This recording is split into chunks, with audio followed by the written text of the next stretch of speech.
Hey guys, இன்னைக்கு ஒரு egg sandwich எப்படி செய்யறதுன்னு பார்த்துடலாமா? பிரேக்ஃபாஸ்ட் பண்ண டைம் இல்லை ரொம்ப சலுப்பாக இருக்குது அப்படிங்கிற நேரத்தில் இது ட்ரை பண்ணலாம், சட்டுன்னு முடிஞ்சிடும். 2 எக்கு உடச்சி ஊற்றிட்டு ஒரு வெங்காயம் குட்டி குட்டியாக சாப் பண்ணி போட்டிருக்கேன்.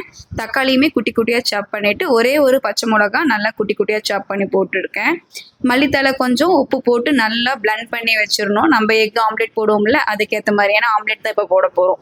பேன் ஹீட் பண்ணிவிட்டு 1 ஸ்பூன் கீ போட்டுட்டு ஆம்லேட்டுக்கு ஸ்ப்ரெட் பண்ணுற மாதிரி பண்ணியாச்சு. இதை திருப்பி போடுறதுக்குள்ள தான் ரொம்ப கஷ்டமாக போச்சு. இன்னும் ஆம்லேட் திருப்ப தெரியல எனக்கு.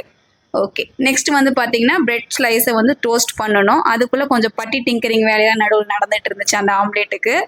நல்லா 2 பக்கமும் டோஸ்ட் பண்ணி எடுத்துட்டு ஒரு ஸ்லைஸ் வந்து பார்த்தீங்கன்னா இது நான் சீஸ் வச்சுருக்கேன். உங்களுக்கு வந்துட்டு இது ஆப்ஷனல் தான், வேணும்னா வச்சுக்கலாம். அதுக்கப்புறமேட்டு இன்னொரு ப்ரெட்டு மேலே ஆம்லேட் ஒரு பீஸ் எடுத்து வச்சுருக்கேன். இதில் வந்து டொமேட்டோ கெச்சப் ஆட் பண்ணியிருக்கேன். இது மஸ்ட்டு, ஏன்னா வந்து டேஸ்ட் வந்து நல்லாயிருக்கும் இதை யூஸ் பண்ணிங்க அப்படின்னா. நல்லா அதை ஸ்ப்ரெட் பண்ணி விட்டுட்டு ஒரு பாடுபட்டு எடுத்து மேலே வச்சு முடிச்சாச்சு. 2 பக்கமும் 2 டைம் பரட்டி போட்டோம் அப்படின்னா சீஸ் நல்லா மெல்ட் ஆகிடும். அதுக்கப்புறம் எடுத்து வச்சு கட் பண்ணி எடுத்தோம் அப்படின்னா நம்மளுடைய பிரெட் சாண்ட்விச் ரெடி. என்னதான் பிரெட் ஆம்லேட் வந்து சொதப்பி இருந்தாலும் இது டேஸ்ட் நல்லா இருந்துச்சு.